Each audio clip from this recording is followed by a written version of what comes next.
Saya percaya teman-teman sudah mengirimkan jawabannya. Kita akan langsung saja, teman-teman, untuk masuk di narasumber yang ketiga. Ya, kita akan mendengarkan pemaparan dari Ibu Rus Hardina, Dr. Anda Teresia Rus Hardina. Saya memanggilnya Mem Rus, gitu ya, dalam keseharian kami. Eh, akan melanjutkan dari apa yang sudah disampaikan oleh Pak Takim dan juga Bu Yulia, yaitu eh, dari sudut pandang kepala sekolah di dalam bersinergi membangun generasi tangguh dan berkualitas. Saya langsung saja persilakan kepada Memrus untuk memaparkan paparannya. Silakan Memrus. Shalom Bapak Ibu, rekan-rekan sekerja Tuhan. Saya bersyukur kalau saya diberi kesempatan oleh Tuhan menjadi kepala sekolah, memimpin sebuah lembaga.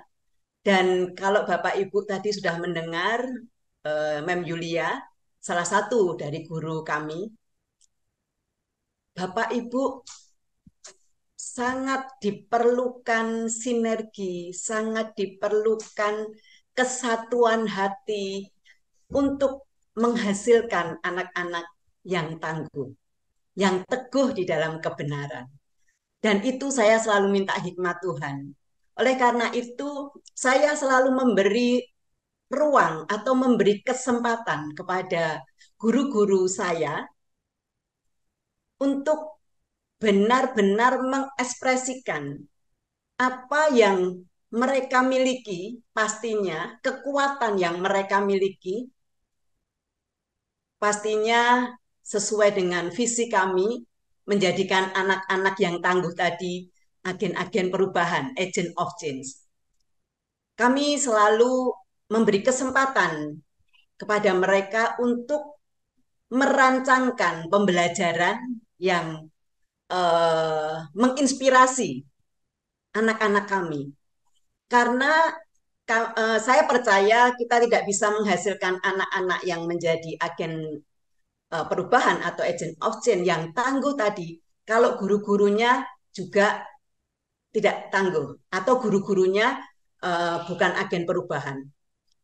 Kenapa kami selalu mengadakan raker, rapat kerja bersama-sama? Karena sebelumnya saya sebagai kepala sekolah diberi kesempatan juga bersama pemimpin-pemimpin kami, para direktur dan yayasan, belajar bersama-sama, merancangkan pembelajaran yang akan kami tetapkan atau fokus apa, nilai-nilai apa yang akan kami kerjakan bersama-sama di tahun ajaran yang akan berjalan. Di situ kami juga melibatkan teman-teman R&D untuk terlibat. Kemudian kami mengadakan rapat kerja di khusus di institusi masing-masing, playgroup TK masing-masing, SD sendiri, SMP, SMA. Tetapi ada benang merah yang kami sudah dapatkan dari pemimpin. Dan itu diperlukan kesatuan hati. Sekali lagi saya katakan demikian. Karena pada saat kami raker, banyak hal, banyak pengetahuan, banyak potensi dari guru-guru. Dan kami belajar untuk mewujudkan fokus kepada anak-anak didik kami, kepada anak-anak kami. Bukan, saya ingat Pak Takim mengingatkan kita bukan fokusnya kepada anak, tapi fokusnya kepada Tuhan. Jadi semua pembelajaran kita kemas untuk bermakna, menginspirasi untuk anak-anak, supaya anak-anak kita menjadi anak-anak yang tangguh, yang teguh di dalam kebenaran. Tadi Mem Yulia sudah menceritakannya. Kami memberikan fasilitas kepada semua guru. Bahkan bukan hanya dari yayasan yang menentukan atau direktur yang menentukan kita harus belajar apa-apa, iya itu ada. Tapi kalaupun misalnya guru datang kepada saya, dia mengatakan bahwa mereka perlu pembelajaran ini dan itu. Kami pertimbangkan, saya akan bicara kepada pemimpin. Dan kalau memang itu diperlukan, kami akan sangat mendukung gitu. Jadi apapun yang kami lakukan untuk beri kesempatan semua guru-guru mengembangkan potensinya supaya mereka mempunyai uh, growth mindset. Jadi mindsetnya tidak berhenti karena perubahan begitu cepat. Kalau kita tidak bijak, kalau kita tidak berhati-hati, pastinya juga nanti keliru jalurnya. Tapi kami ingat bahwa semua guru-guru harus terus mengembangkan potensinya, harus mengembangkan pengetahuannya, berkenaan dengan apapun yang akan kita berikan kembali kepada anak-anak anugerah. Itu moto kami, anak-anak anugerah. Mereka spesial, diciptakan Tuhan, diberikan kepada orang tua, kepada sekolah. Dan pastinya karena kami di bawah gereja, semua pembelajaran terus kita hubungkan dengan bagaimana kita tahu bahwa pemimpin nomor satu kita adalah Tuhan. Dan kami terus belajar bersama-sama. Saya sebagai kepala sekolah mengadakan supervisi, tujuannya supaya saya bisa bekerja sama dengan guru-guru. Saya harus membuktikan apa yang sudah dirancangkan di dalam raker, kemudian kita turunkan mungkin di dalam kelompok-kelompok kecil karena kami mempunyai supervisor masing-masing grade, mereka mengadakan kembali merucutkan apa yang dibutuhkan untuk anak playgroup, pembelajaran yang sesuai untuk anak playgroup, untuk anak TKA, untuk anak TKB. Dan dari situ saya harus tahu persis bagaimana guru-guru saya menerapkan di dalam lapangan. Dan saya mengadakan supervisi terjadwal atau tidak. Saya hanya duduk mengamati begitu ya. Dan saya sebagai kepala sekolah sangat takjub dengan apa yang sekarang saya bisa melihat bagaimana anak-anak kita di usia dini harus dipersiapkan nantinya pada zamannya mereka menjadi generasi yang tangguh tadi, yang menjadi anak-anak yang benar-benar memegang kebenaran, yang berani bersikap. Jadi saya bisa sharing bagaimana ketika saya ada di dalam satu kelas anak TKB begitu. Tadi Mem Julia mengatakan bahwa kita sudah memakai kurikulum merdeka. Jadi anak-anak diberi kesempatan untuk melakukan proyek. Di dalam proyek itu mereka harus bersinergi, mereka harus bekerja sama. Wow, bekerja sama untuk anak usia dini tidak mudah. Tapi saya bisa melihat bagaimana gurunya bisa memberi kesempatan sehingga anak-anak itu bisa bekerja sama. Jadi topik mereka adalah kereta api. Jadi mereka sudah pastinya sudah observasi dan sebagainya. Kemudian ada 4 kelompok. Mereka anak-anak ini ada yang membuat proyeknya apa itu namanya gerbong gerbong kereta apinya, kemudian toiletnya, restorannya, kemudian satunya loketnya. Dan ketika mereka melakukan proyek mereka, satu kelompok itu ada 4 anak, saya melihat bagaimana guru itu memberi kesempatan. Jadi mereka mengerjakan, kemudian gurunya itu hanya memberikan kalimat pemantik ketika mereka membutuhkan atau gurunya mulai melihat mungkin ada kesulitan. Salah satu yang gerbong itu mereka bingung, mereka sudah mempunyai kardus-kardus, sudah dibuka begitu, kemudian mereka bingung menghubungkan antara satu kardus dengan yang lainnya. Gurunya hanya mengatakan, ayo kita lihat bagaimana kereta api itu disambungkan. Gitu. Dilihatkan sedikit video, kemudian mereka mempunyai ide. Mereka menghubungkan dengan benang, mereka memasukkannya. Nah, di sini saya melihat bagaimana ketika mereka evaluasi, ketika mereka mempunyai kesempatan untuk refleksi, mana ada kesulitan apa tidak. Mereka menceritakan memang ada kesulitan. Jadi gurunya hanya memberi kesempatan dengan kalimat pemantik dan mereka bilang, iya tadi sulit. Tapi bagaimana? Apakah sudah bisa? Bisa, karena kami bekerja sama, yang satu pegang.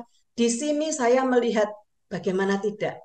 Anak-anak kita nanti akan menjadi generasi yang tangguh. Karena diberi kesempatan untuk mengalami kesulitan, diberi kesempatan untuk mencari solusi, dan diberi kesempatan untuk berekspresi. Di situ saya melihat bagaimana luar biasanya guru-guru. Semuanya sudah diatur dengan program, dengan pembelajaran yang menginspirasi. Nah, saya sangat bersyukur mempunyai pemimpin-pemimpin dengan direktur dan yayasan, di mana kami selalu bersinergi, selalu bekerja sama. Seperti yang Mem Julia tadi katakan, ketika kami raker semua pemimpin, yayasan juga datang. Jadi saya merasa yayasan ini juga tahu apa yang kami pergumulkan, apa yang nantinya kami akan jalankan. Mulai dari prosesnya, bukan hanya sudah jadi kemudian kami melaporkan, tidak. Di situ saya merasa mendapatkan dukungan dan persetujuan untuk melaksanakan program dan pastinya anggaran. Anggaran ini bukan hal yang boleh dikatakan ringan karena kami mempunyai program, tetapi kami juga harus mengingat apakah kami juga bisa menggunakan budget yang ada atau memang kondisi yang sudah ditetapkan karena keadaan misalnya.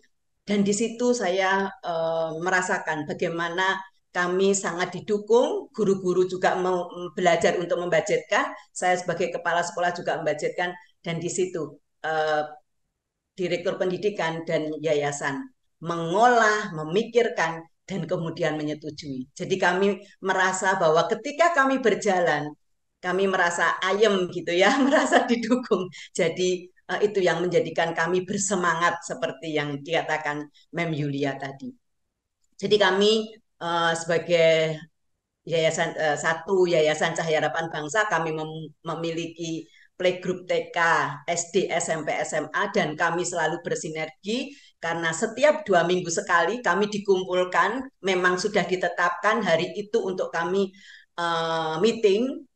Tujuannya untuk kami sama-sama tahu apa yang dikerjakan di usia dini, fase fondasi, di mana kami memperkenalkan banyak hal, kemudian akan ada di SD, SMP, dan SMA. Jadi nanti hasil dari anak-anak kami benar-benar menjadi agent of change, menjadi pemimpin-pemimpin yang tangguh, yang teguh di dalam kebenaran. Jadi kami tahu juga apa yang terjadi di SD. SD juga tahu apa yang terjadi di TK. Demikian juga selanjutnya. Dan kami merasakan bagaimana kami merasa satu hati, satu sepenanggungan kalau memang ada yang pastinya setiap institusi punya pergumulan masing-masing dan kami mempunyai jam-jam doa bersama. Bahkan kalau tadi ada segitiga, siapa saja orang tua diserahkan kepada sekolah dan masyarakat, itu kami lakukan. Kami ada doa bersama antara orang tua dan kami pihak sekolah, bahkan pihak gereja juga ada waktu kami mengadakan chapel. Dan itu yang menjadikan kami bisa merasa didukung, merasa diayomi, sehingga ketika kami di lapangan, bahkan kalau kami mengalami pergumulan, kami merasa bahwa segala sesuatu bisa kami tanggung bersama, dan kami percaya bahwa Allah ada di atas kami semuanya, karena itu pemimpin kami, dan semuanya bisa kami kerjakan. Dan biarlah apa yang kami lakukan, yang sudah kami alami, itu bisa menjadi berkat buat teman-teman semuanya, rekan-rekan sekerja Tuhan. Terima kasih, Tuhan memberkati. Baik, terima kasih Memrus, pemaparan yang menurut saya sangat menginspirasi kita semuanya karena saya tahu persis ini adalah betul-betul kesehariannya Memrus gitu ya, keseharian Memrus dengan guru-guru dan juga para pemimpin. Seperti yang sebelumnya saya akan berikan beberapa catatan penting dari apa yang disampaikan oleh Memrus. Yang pertama, dan ini selalu diulang-ulang nih ya, berarti ini kata kuncinya, sinergi dan kesatuan hati. Nah, ini menurut saya penting sekali para guru, kepala sekolah, dan juga pengurus yayasan menjadi satu kesatuan hati dalam melakukan segala sesuatu, baik dengan why, how, dan juga dengan what-nya. Tapi juga itu kemudian bisa membentuk sebuah sinergi. Member juga menyampaikan bahwa sebagai kepala sekolah, bagian yang dikerjakan member adalah memberikan kesempatan pada guru-guru untuk berekspresi. Berekspresi artinya membiarkan atau memberikan ruang kepada guru-guru untuk menampilkan kekuatannya, skills-nya, ide-idenya. Ini menurut saya sangat luar biasa sekali ya. Kemudian Memprof juga terlibat di dalam guru-guru merancang pembelajaran. Nah, sehingga Memprof tahu bahwa dalam seluruh proses pembelajaran yang ada itu mendukung bersama-sama untuk benar-benar pembelajaran yang dilakukan bisa mengarah kepada terbentuknya generasi yang tangguh dan berkualitas. Catatan penting juga menurut Memrose adalah sebelum ada generasi yang tangguh dan berkualitas, gurunya harus tangguh dulu ya, dan harus berkualitas lebih dulu ya. Ini juga tentu bagian dari Memrose yang tadi sudah disampaikan dan juga berkaitan dengan apa yang dialami oleh Mem Yulia tadi, yaitu ada pelatihan, ada workshop dan seterusnya. Kemudian bagian yang penting juga adalah bagaimana Memrose melihat bahwa ada benang merah dalam raker yang dilakukan. Para pemimpin memberikan sebuah benang merah karena dari PAUD, SD, SMP, dan SMA juga mereka bisa melihat secara bersama-sama strategi yang dilakukan sehingga diperlukan kerjasama antar kepala sekolah di dalam jenjang yang berbeda. Dan ini bicara tentang apa yang tadi disampaikan oleh Pak Takim tentang how-nya tadi.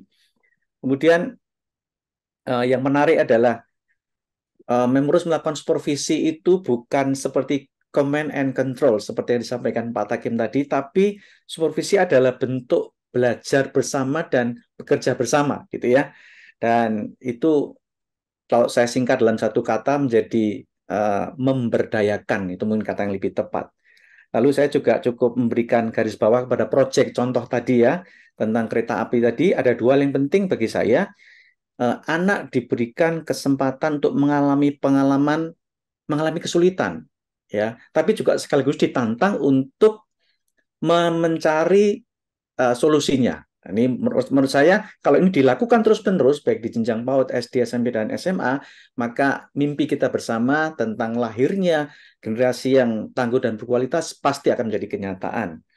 Dan Memrose memberikan juga beberapa catatan bahwa bentuk kerjasama antara kepala sekolah, guru, dan para pemimpin ada di dalam raker, ada dalam bentuk doa bersama, bahkan dengan parents, dan juga dengan gereja, ada chapel bersama atau ibadah bersama. Nah, itu yang saya bisa catat dari apa yang disampaikan oleh Memrose.